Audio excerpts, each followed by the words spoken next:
Welcome to episode 49 of Fascinating, a Star Trek podcast. Return to Tomorrow.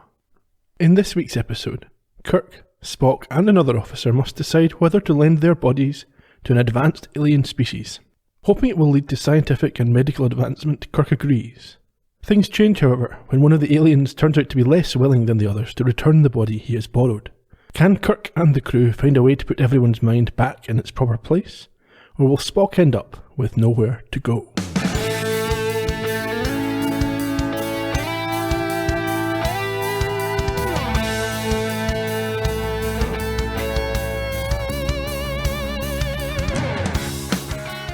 As you now leave your own seed on distant planets, so we left our seed behind us.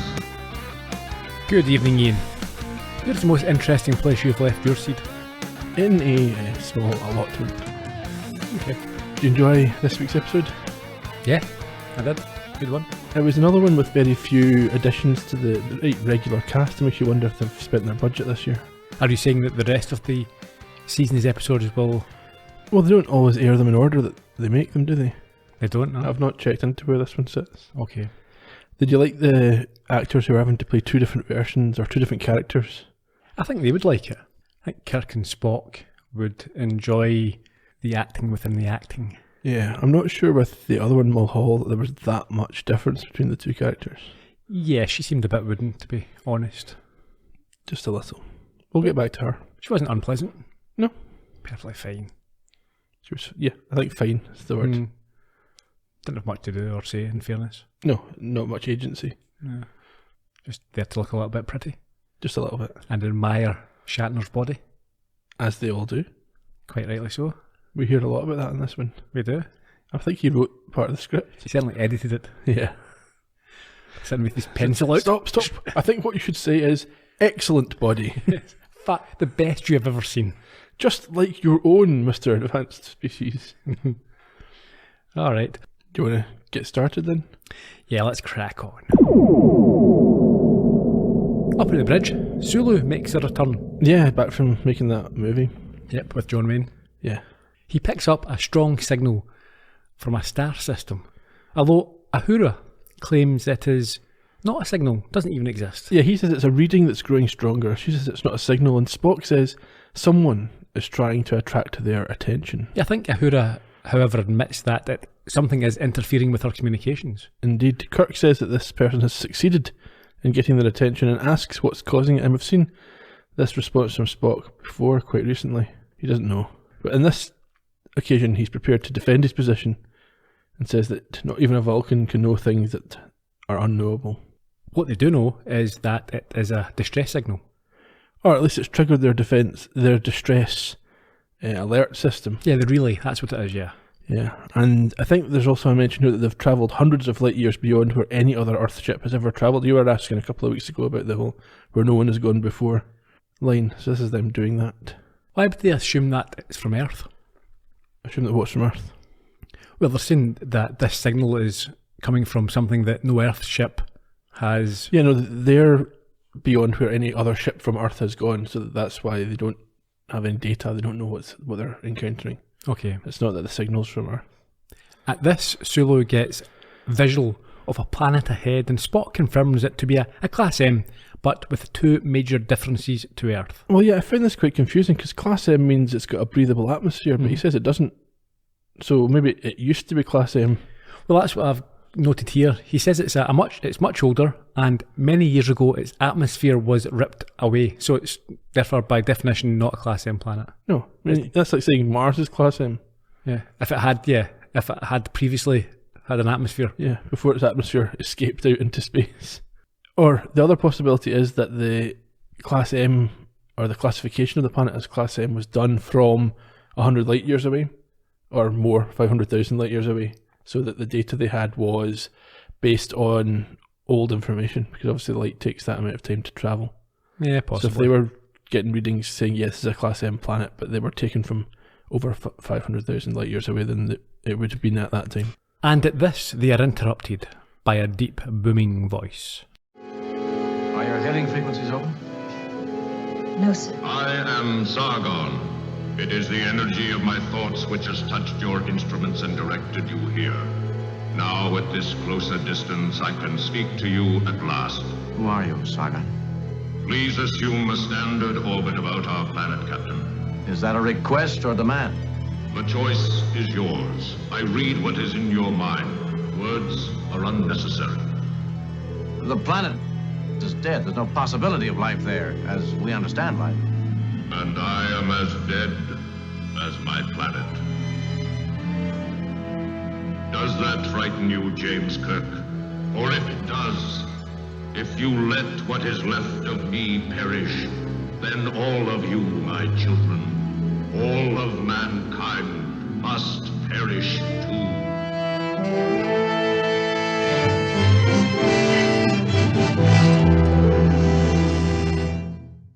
The first thing I thought was that washing machines live longer with Sargon. I wonder if that's a regional reference. I think it is, Ian, yeah. Someone will get it. I thought a lot of the things that Sargon said were a little bit disjointed. It reminded me of when Apollo spoke to them with his giant green hand. Explain. So he talks about, or Kirk asks whether he's being requested or told to assume orbit, and then he starts talking about reading his mind and words being unnecessary. It's not a response to what he was asked. No. It's just, he just starts talking about, well, I can read your mind to stop you to say anything, but then they just keep talking. Why did you even mention that? Yeah, it's almost like a pre-recorded message. Yeah, he's not listening to what he's being told, yeah. After that, we have the credits and a captain's log 4768.3. Yep, they've entered orbit, and the planet is devoid of all life, and has been for at least 500,000 years, but they've got this voice coming, pure thought, saying that he has survived here for those thousands of centuries.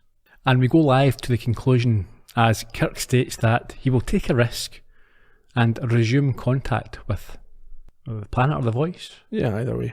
He asks Uhura how long it's going to take to send this message to Starfleet or for them to receive it, and she says 3 weeks. Before Spock calls him over, as a sensor has detected energy deep in the planet.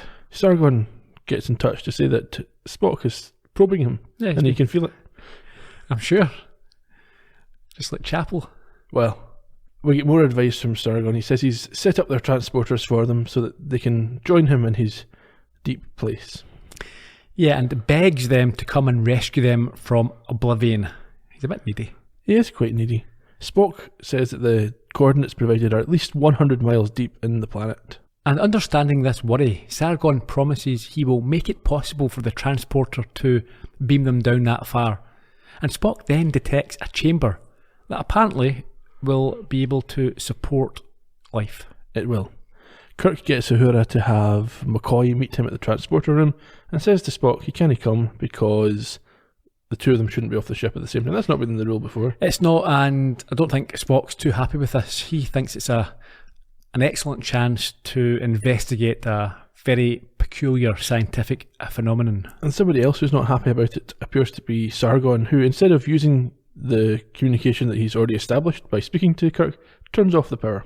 This is like when people believe in ghosts and things like that. It's like, that's not how it's far too vague. It's like, oh, that's definitely a message from him. Yeah, he's already established he can speak. Why does he not just say, no, you need to bring Spock? Yeah.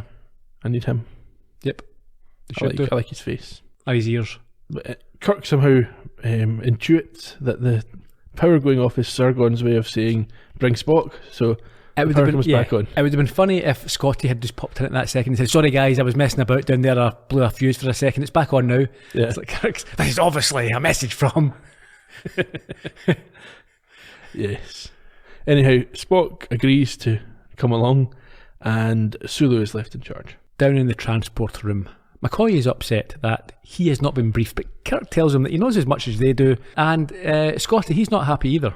Yeah, no, he doesn't like the fact that he's not in control of the transporters and it's being done remotely. Yeah, and he worries McCoy by claiming that they could obviously materialise directly inside this rock. Yeah, we know McCoy gets agitated around transporters at the best of times. Yeah. A new person shows up. It's Dr. Anne Mulhall. She does, but before that, Spock dismisses this claim by McCoy and tells him that the coordinates relate to the chamber. And Kirk makes the point that he thinks the entity could destroy them right there and then if he wanted to. He's not going to trick them into beaming into rock, yeah. So tell me about this female, this red shirt. Yes, Dr. Anne Mulhall, the Lieutenant Commander of Astrobiology, and she's received orders to report, but Kirk did not give those orders. Well, that's this again. Kirk always seems not to know who. I know there's 400 on there, but they're up there for a long time. 400 is not that many people. He's always seemed surprised to, who are you? Oh, Anne Mulhall, I've never seen you before. You might know her name from a list, but maybe he's not seen her face. I mean, they have been up there for what, 5 years? No, this is only the second year. Oh, okay, still 2 years in a ship. I think they rotate. I don't think it's just 400 people. I think whenever they go to a starbase, they lose 100 and get 100 new ones. Right. Well, he's always losing. Yeah, and people die and get replaced and things like that as well. Get murdered through poor health and safety and decision making. Yeah. Before she can answer Kirk's query anyway, Spock suggests that Sargon has made this instruction. Yeah. And we should point out when she's introduced, there's a score which suggests a chemistry between obviously Kirk and this new female. Yeah. I think this is the last episode of the season to have original music. It's all reruns from now on. Okay. Now, did you mention there that she was told to report there, but... Yeah, it wasn't Kirk, and Spock says probably was Sargon. Anyway, McCoy's not interested in this conversation. He wants to talk more about beaming into rock. Yeah, he's not delighted that they've got to go through about 112 miles off the stuff. 112.37. Yeah, and asks if it's a joke, but Kirk smiles, says no, and then orders him to get ready. But Sargon interrupts again and tells him he'll operate the controls. Yeah, at this, Kirk gives McCoy the option to stay behind, but he is far too intrigued and joins them on the transporter pad, along with 2 security guards. However, Sargon decides only to bring 4 of them. Yes, he leaves the red shirts behind, brings down Mulhall, Spock, Kirk and McCoy. They're probably quite relieved. The red shirts? Yeah. Yeah, they get a break now. So in this chamber on the planet, they are still able to communicate with the Enterprise. Yeah, that's a bit of a surprise, given the rock in between them. That shouldn't be possible. Yeah, it surprises Kirk, who also gets told by Scotty via this communication that the guards that were left behind are okay, and he tells him to maintain an alert. He does. Scotty's not happy. I think he's a bit agitated now that things are not as expected. So yeah, not within his control. Not within his control, and also the 6 people weren't beamed down as planned, so already he's on alert. Yeah, Mulhall confirms that the atmosphere is fairly normal, and Spock informs them that the vault was constructed about 500,000 years ago at the time that the surface was destroyed. Very specific, that information. Well, it's in the ballpark. I mean, when you're talking about 500,000 years, is he within 1 year, within 10 years? Mm-hmm. If they anticipated the loss of atmosphere, maybe they had time to construct the chamber. Sure. He tells Kirk the walls are made from an unknown substance which is stronger than anything he is aware of. It's just a lot of words to say. Yeah, the walls are hard. Yeah. I know Kirk must be, I don't care. Yeah, I didn't ask what the walls are made of. Yeah. I assume we're 100 odd miles down here. I'm assuming they're quite strong. Why do you tell me this? I'm not trying to break through. Just tell me if there's a problem. Yeah. Can we breathe? Yeah, that's fine. McCoy comments that the air seems fresh and wonders if it's being circulated. A door then slides open, and they look on with curiosity and apprehension at a cavern containing a blinking globe on a stand that contains Sargon himself. Or at least his essence. Spock is given permission by Sargon to scan him with his tricorder, and is told that the essence of Sargon's mind is within the globe. Spock says it's pure energy, matter without form, but Kirk says, don't be daft, that's impossible. He then responds to McCoy and confirms that he did used to have a body, much like theirs, his children, but with a far greater mind. Yeah, Kirk picks up on this children reference, and we get the explanation we heard at the top of the show about seed. Mulhall then tells him that studies show that life on Earth evolved independently, but Spock concedes something. Yeah, he says that the story might be true for Vulcan. The reason this line is in Mulhall's line about life beginning independently is that the writer's quite religious and didn't want to have anything in the story that could go against the Bible. ID, they call it these days. And we'll come back to that point, yeah. Oh, wait, alright, okay. That's disappointing. Yeah. So anyway. For a show that's based, it's... Yeah, in the future in a godless science, society, yeah. Kirk gives it the old, maybe you weren't so smart given you've wiped yourselves out routine. We've heard that before. Yeah. But His example of Earth surviving its nuclear age is poo-pooed by Sargon, who says, yes, we also survived our nuclear age, but then worse things happened after that. Kirk admits that he doesn't understand, and so Sargon explains their minds became so powerful, so great, that they started to consider themselves gods. I think we all know some people that have that sort of complex. Indeed. Kirk asks Sargon what help they need and is immediately possessed. Yeah, he's sent into a sort of trance which allows Sargon to speak through his body. Yes, Sargon, using Kirk's body, explains that this is just a demo. Don't worry. McCoy's pulled his phaser out at this point and Spock's warning him, don't shoot Kirk. I thought Spock was quite good here because he says to McCoy, well, what's your plan here? You've pulled your phaser out, it's still his body. Yeah, if you shoot it, it'll be him that dies. So McCoy has to put it down. Sargon seems then to take over more of the body and is enjoying the feeling of air in the lungs and the heart pumping after 500,000 years, and we've got some top Shatnering at this point. Yeah, he goes full Shatner. Yeah. We then get this line we kind of hinted at earlier on where he compliments McCoy for keeping Kirk's body in such fine condition. It's a little bit weird. Anyway, Spock asks Sargon his ultimate intentions, and Sargon explains that Kirk is unharmed. Yeah, although he doesn't have enough energy to speak from where he is like Sargon. Yeah, he's in the globe. But McCoy and Mulhall, they're obviously worried, as his readings, Kirk's that is, are off the scale and insist that he will die if Sargon doesn't vacate shortly. Spock again asks what he wants, and Sargon tells him that there are another 2 globes in the next room and that they hold the energy of the other 2 that survived. Yes, and they need Spock's body and they need Mulhall's body, not McCoy's. No. McCoy's, it's in that sort of situation, isn't it, where you're happy and disappointed, you're happy and offended at the same time. Yes. So we go to the next room, the globe room. They enter and find numerous globes and boxes on the walls, and 2 of them flicker with the energy of Henoch and Thalassa, who is his wife. Not Henoch's wife. No. Sargon's wife. Yes. Spock asks, and it is confirmed that only the best minds were chosen to survive. Henoch representing the alternative viewpoint in the final dispute, which means Henoch's a baddie. Or they're baddies, we don't know yet. Apparently they knew that the seed they planted would result in people eventually coming to their planet. That's a bit of a long shot. Yeah, and they felt the need to perpetuate both viewpoints given the realisation of their ultimate mistake. Surely that's the wrong conclusion. The ultimate mistake is that they've had this big fight. Just maintain one viewpoint. Yeah. The other one wants to fight you. Sorted. Anyway, their essence is preserved. Spock asks why he was stored in a different room, that's Sargon, from the others, and is told that it is his job to probe and search the heavens with his mind. Yes. That's some job, that, isn't it? Imagine how would you post a job like that on Indeed or whatever? On LinkedIn. Zip Recruiter. I bet you put it on LinkedIn, you'd get applications. You would do, yeah. You have to go through them all. Not qualified. Do you have any experience in probing the heavens? Sargon refutes Mulhall's suggestion that their bodies will be stolen and says they're just borrowing. Yeah, for a short time. But McCoy states that they will be destroyed and notes Kirk's heartbeat is at 262, as well as all the other vitals which are off the scale. And we can see the sweat pouring from Kirk at this point. We can. Sargon says he will return the body in the nick of time. Now, Spock rightly queries why they want the bodies. Sargon tells him, well, okay, why? Explain why Sargon wants them just now. So that they can build humanoid robots and inhabit those instead. Like Andrea? Yeah, but not as good. No, they weren't, are they? No. Mulhall points out that, well, listen, we've got engineers. We could build them for you.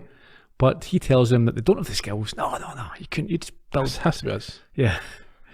At this, he nearly faints. And they bring him back to his globe and transfer him back in. So we switch out. Yes, and we get Kirk doing a bit of Shatnering. We do, yeah. I liked it. Yeah? Good to watch. He seems physically okay. Yeah, he's a little bit doolally though. Yes, he remembers what happened and feels that he now knows Sargon. He knows what he wants and he doesn't fear him. That, quite the assumption. Yeah, not to mention that Sargon's told them what he wants and who he is. Yeah, what the plan is. So what's the benefit?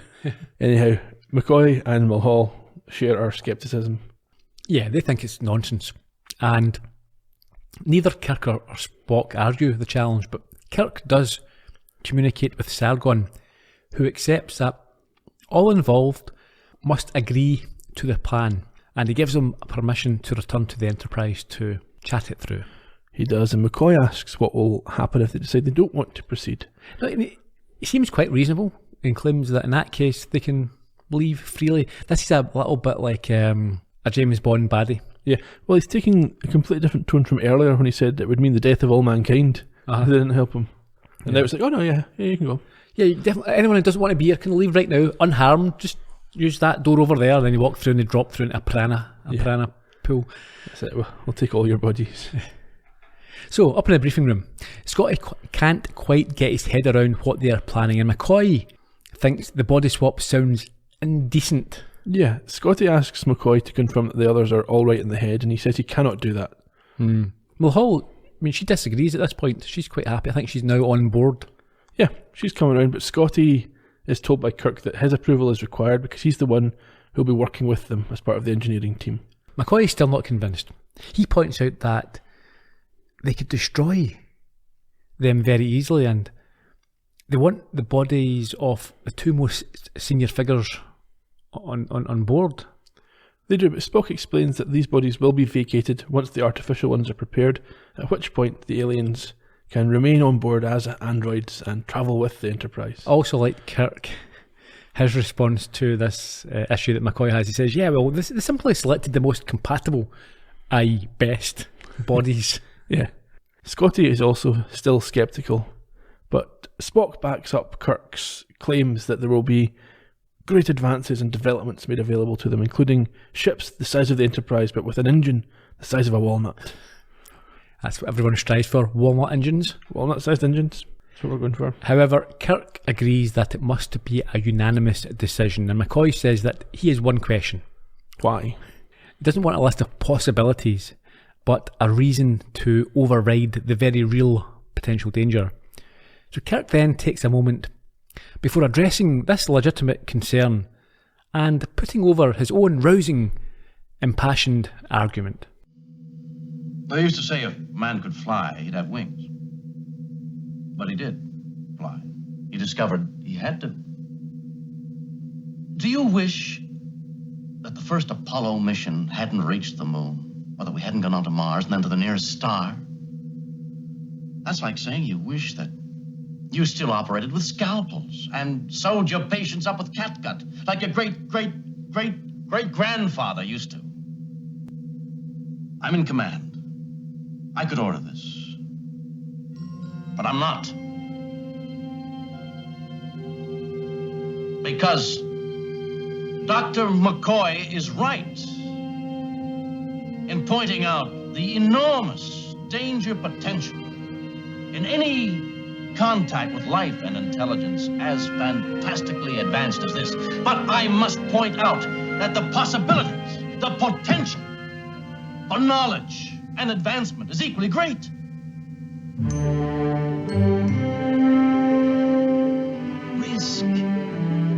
Risk is our business. That's what the Starship is all about. That's why we're aboard her.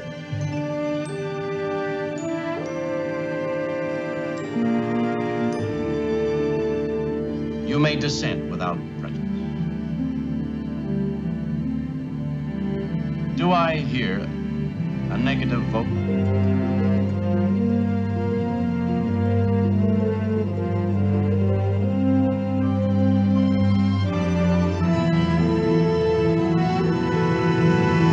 Engineer, stand by to beam aboard 3 receptacles.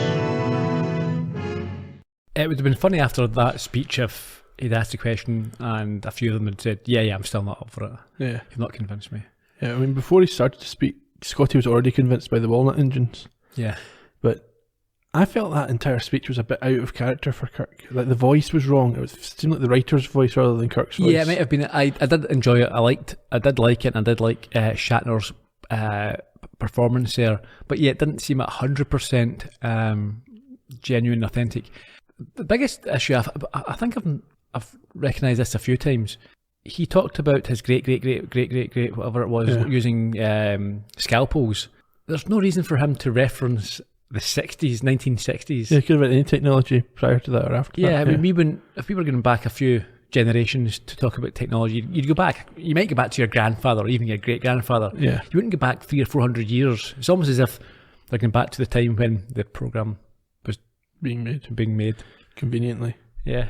Although they don't always do that in this episode, and I'll speak about that a little bit later on. I also thought the reason it was out of character for Kirk is that he's a collaborative leader. In every other episode we see him build a consensus, but here he's trying to sort of do the sort of Braveheart thing, like rally them on emotion rather than on reason. Yeah, sure, I'm not sure I agree that he's generally collaborative. I think I've seen him many times make decisions that the rest of them aren't on board with, and he says, no, I'm, when he goes off in his own he does that secretly. He doesn't get them all in a room and say, we must hunt down this great killer of He just does it. He just does it and then justifies it later on. Okay. Anyway. We find ourselves in sick bay. Kirk, Spock and Mulhall are lying on beds, each with a globe beside them in preparation for the transfer, as McCoy warns Chapel of the need to be vigilant. Constant vigilance. Yeah, there's going to be an increased metabolic rate, but they are ready. So Kirk tells Sargon and the transfers are initiated. And after a bit of convulsing, Sargon announces through Kirk that the transfer is now complete. Yes. Henoch Spock wakes up and immediately creeps on Chapel. Yeah, he takes an immediate liking to her. Calls her a lovely female. What a wonderful sight to see. Yeah, I've got some issues with that and between Sargon and Thalassa. It's almost like it's very base. They're all very horny. Yeah. At this point, they're meant to be so advanced and 500,000 years as thought. Come on. And now it's like, we've got bodies. Let's do things with them. Yeah. Yes, and Thalassa Mulhall is very pleased by the body that Sargon has acquired. Yeah. It looks just like his old one. Yeah. And he says kiss, and so she kisses him. Yeah, she's obviously not unhappy with this form. It'd be quite funny if Kirk hadn't transferred, he just pretended to. Yeah. Henoch Spock reckons he's got the best one and wonders why the Vulcans haven't conquered humans yet. Yeah, he's got a bit of the lad about him, hasn't he, Henoch? Yeah, well, this is the bad guy. He's from the other side of the argument, whatever it was. But McCoy reminds him that the Vulcans are a peaceful race before Mulhall takes a turn quickly, followed by Kirk. I quite like the fact that Henoch's response to McCoy is, yeah, me too. I also like peace. Yes, he's happy as well that his body can hold up a bit better than the other two who are by now faint. Yeah, I think he says he's got a higher metabolism, and McCoy tells Sargon that it won't work, he has to get out. But Sargon mentions metabolic reduction injection, and although McCoy doesn't know what it is that he's talking about, apparently Henoch does. Yes, he gets Chapel recruited to assist him and they leave. And when gone, McCoy tells Kirk that if the injection doesn't work, they can't risk it again.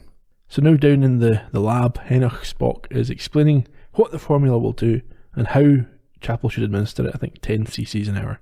He starts giving her hypos for each person, says, mark this one for Thalassa, this one for me, and this one that looks very different for Sargon. But he doesn't say for Sargon, does he? He says for Captain Kirk. Yeah.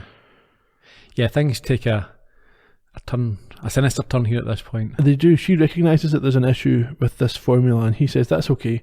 It's only you and me that know about this. And then he seems to wipe her memory. Yeah, so is he doing a Vulcan thing, or is he doing a alien thing of his own? I'm not sure. I've not seen the Vulcans do this before. No, but the hand gesture was quite Vulcan-y, wasn't it? Mm-hmm. Maybe it's just because it was Spock's body doing it, I don't know. Yeah. Anyway, it makes her susceptible to his commands. She's suggestible and also forgetful. We then have a doc log. No, before that he lays out his evil plan. What's that? He says that Sargon would not let him keep Spock's body, so he has to kill him. And the way to do that is to kill Kirk while Sargon is in the body. Yeah, that's fair enough, to be honest. Yeah. And she's like, yeah, cool. Doc log 4769.1. The construction of the android is underway, and he has no reason for concern, but finds himself with a sense of dread. That's just his natural state. Yeah, I think so. We're down in engineering. Yes, Sargon, Kirk and Thalassa Mulhall are working and touch hands. Yeah, they're being romantic when Henoch enters and laughs as he reminds them that they will soon have their own bodies, although the android's hands will lack feeling. That's not ideal. Every other android that we've seen constructed was able to feel things. Yeah. So why are they making such bad androids if they're so advanced? They're not that advanced. Yeah, clearly not. Sargon claims that they will still have their minds and they will be able to teach others not to make the mistakes they did. He then takes another little turn, but says that the next injection will rejuvenate him. Down in sickbay, McCoy and Chapel are discussing the metabolic readings, which seem fine, but she has something on her mind. Yeah, she's quite hesitant. It won't quite come out. He asks her if it's about the patients, and she says, yes, of course, it's that the formula is perfect. Not at all suspicious. No. Back to engineering, Scotty enters with some parts for Thalassa and makes it clear that he doesn't think her creations are going to work. But she smirks at this. Yeah, he makes an alternative suggestion, and she says they are highly inefficient. Spock, or Henoch Spock, says that the plan's fine and you're wasting my time, go away. Yep, so Scotty leaves in a huff, and at this, Henoch broaches the subject of Sargon with Thalassa. 1,000-year prison, Thalassa. And when it wears out, we'll build another one. And we'll lock ourselves into it for another 1,000 years.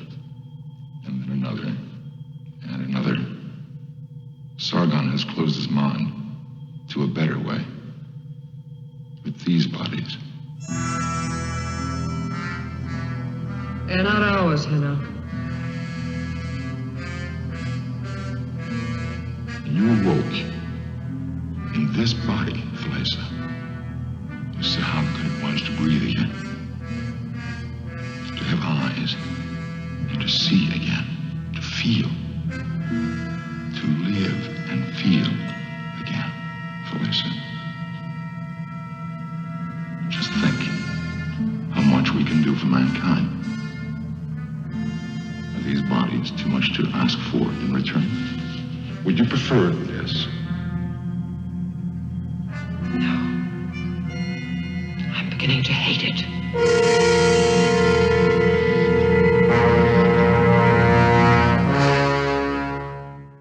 She runs out and Henoch Spock smirks. Yeah. In the briefing room... Deck 6? How many decks are there? I've asked you this before. I can't remember. Deck I'm 6? sure I found out for you before. Yeah. Sounds a lot, mind you. Yeah. Sargon Kirk is visibly struggling now and calls McCoy and tells him his location as Thalassa Mulhall enters the room. She's obviously worried, but he claims that it is just fatigue, and then says that he has checked Henoch's formula to make sure there were no errors, and that it is correct. Why would he check?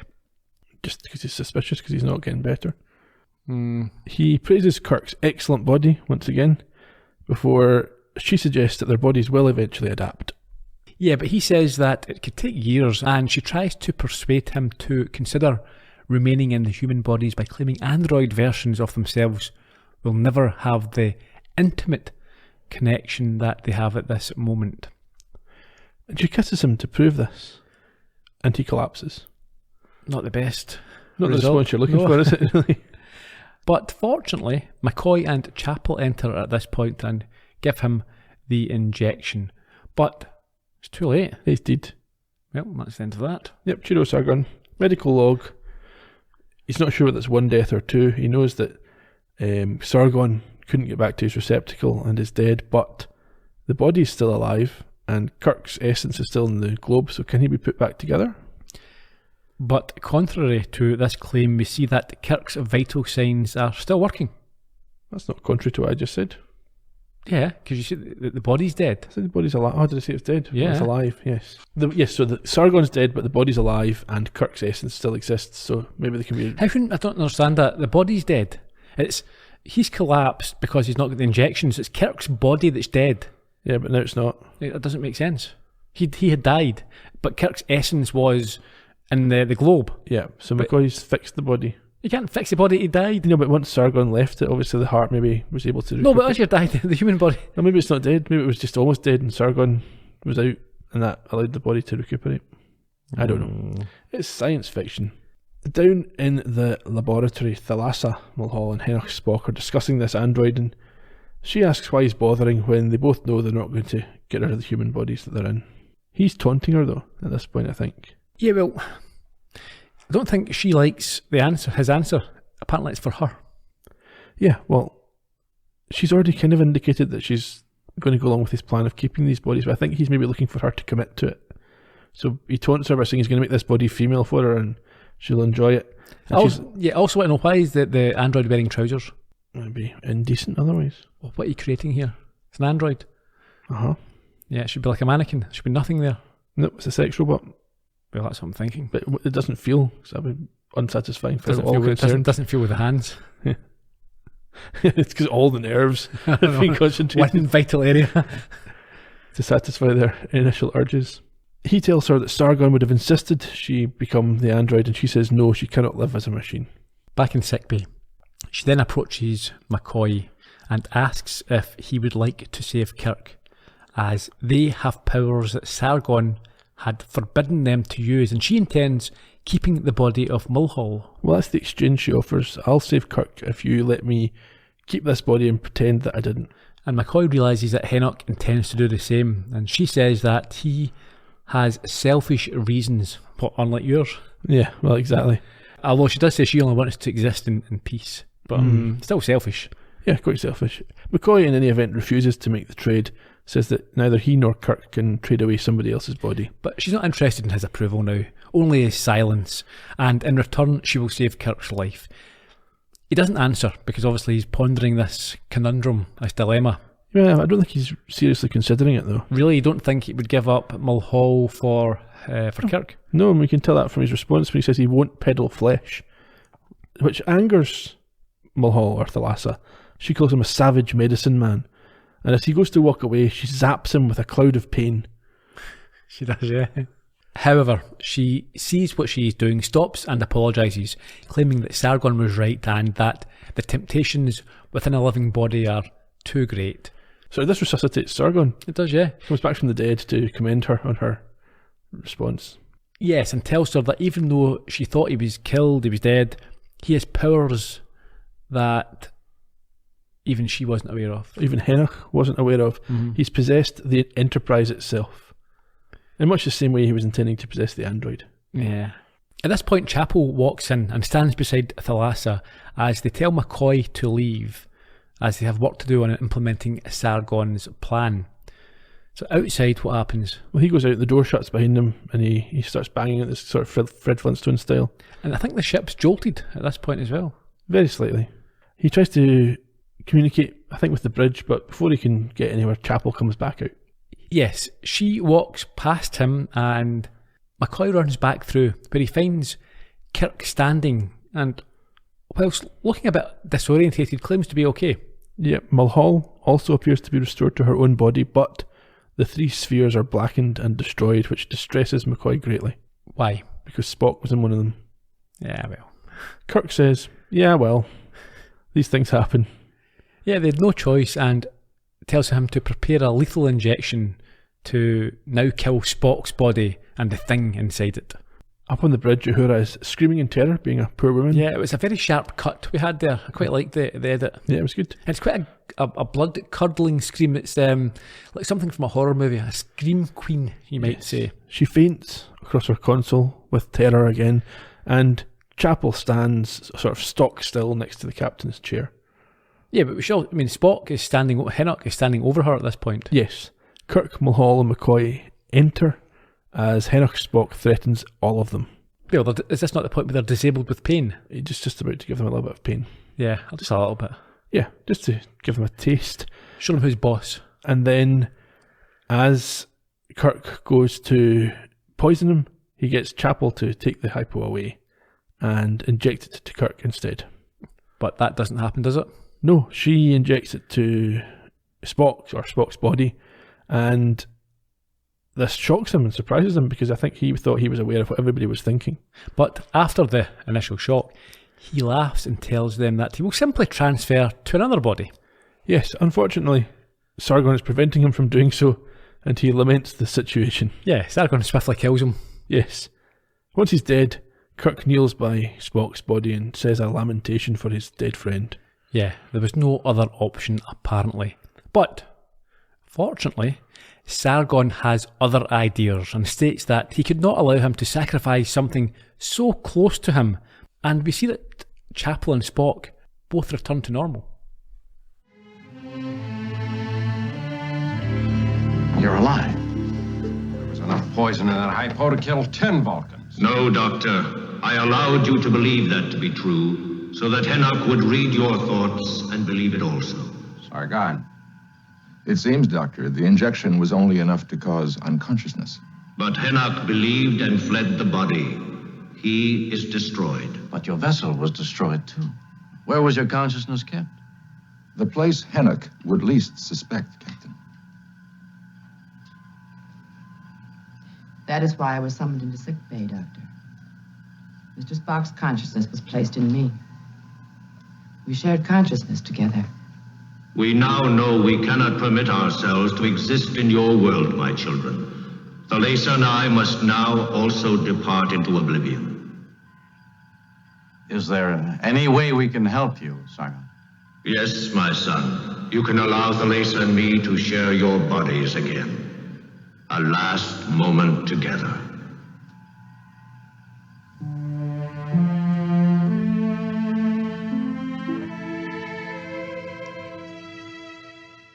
So do we think that's the first time that Spock has been inside Chapel? No. We've seen various incidents where he's had the opportunity and intent. Yeah, but did he take it?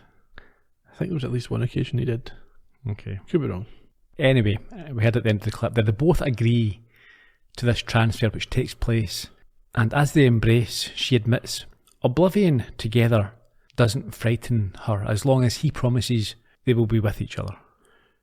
Yes, and before the kiss that they begin ends, they leave, making for quite an awkward moment for Kirk. I quite like that. It's a bit embarrassing. They're left. It's like the equivalent of someone saying something, the music being cut. Yeah. Oh, okay. Yeah. Everyone's looking at you.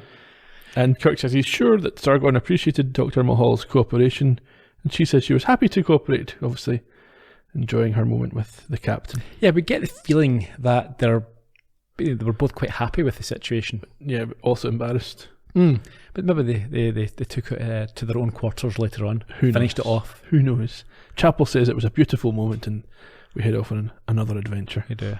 I enjoyed it. There was obviously quite a lot of recurring themes. Sure. Did you like the resolution? Yeah, I thought it was quite neat. I thought they tied it up quite well. It wasn't a bit swift for you? Not overly. Okay.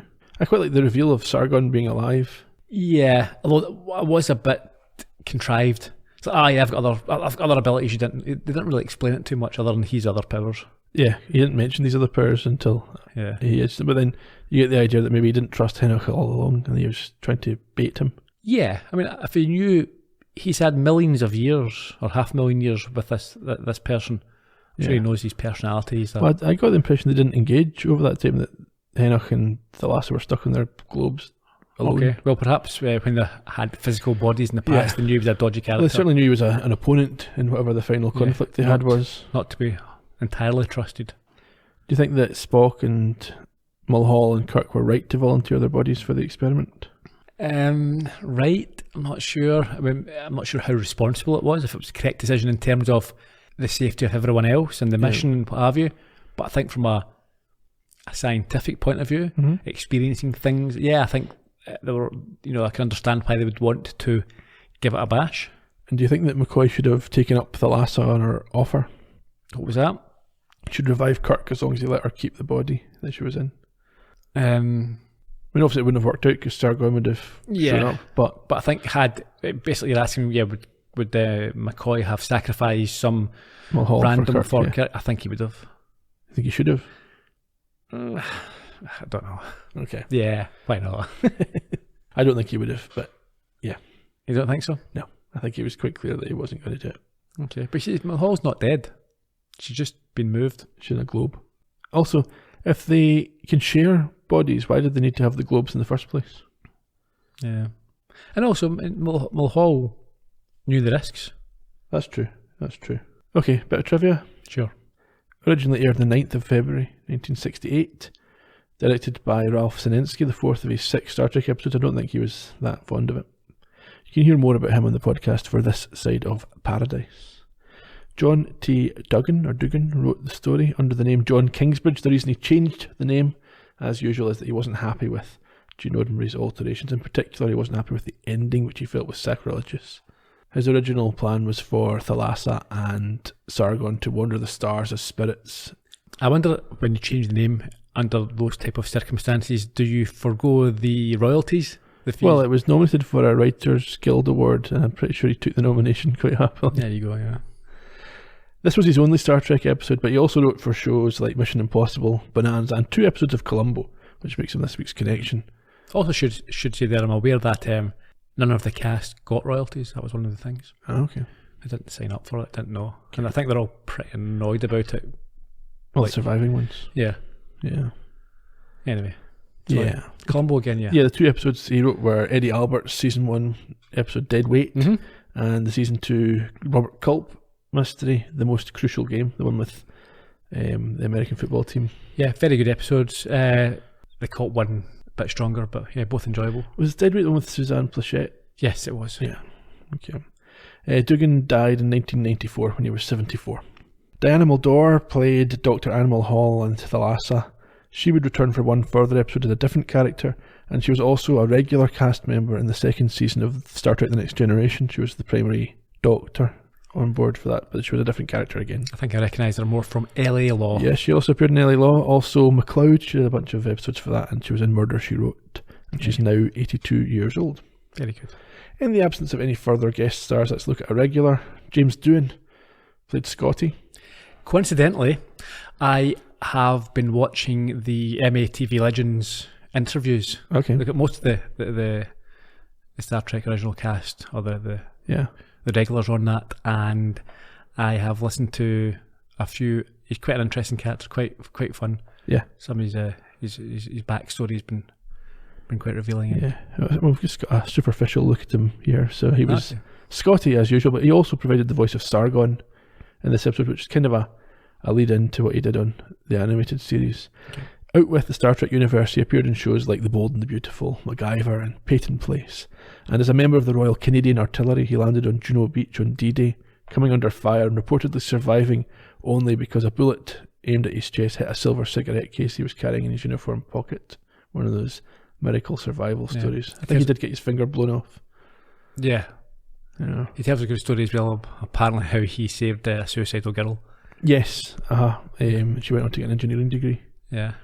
He created the first version of the Klingon language for the first motion picture and voiced over 50 characters on the animated series. And after his death in 2005, at the age of 85, some of his ashes were smuggled aboard the International Space Station by a very wealthy space tourist. Okay. I'm sure he'd have liked that. I'm sure. Some other trivia. Dr. Mulhall, highest ranking female we see in the entire series. She's a lieutenant commander. Okay. Kirk's reference in the show, we didn't talk about it, but he references the Apollo mission. And I think it was in the clip, whether you wished it hadn't reached the moon. That was a prediction. No Apollo mission had reached the moon at the time that the episode was. Yeah, we're only a year away. Yeah, but it wasn't by no means a guarantee. They're only a year on from Apollo 1 killing all its astronauts in a fire. Yeah. And some people think that the Kiss song, 100,000 Years, was inspired by this episode. No one is certain, but somebody should ask. No, we're not asking him. We're not. Paul Stanley and find out. We don't want to know one way or the other. He says, no, it's not. Damn it. The planet had a name. It was called Arret, and the people were the Aretans, but that's not mentioned during the episode. And in terms of international titles, the French go with Tunique Poussier. Excuse me? You're Nothing But Dust. Right. For the Germans, it was Geist sucht Körper, Ghost craves body. Okay. And I've been working on my Japanese pronunciation for this week after all the complaints.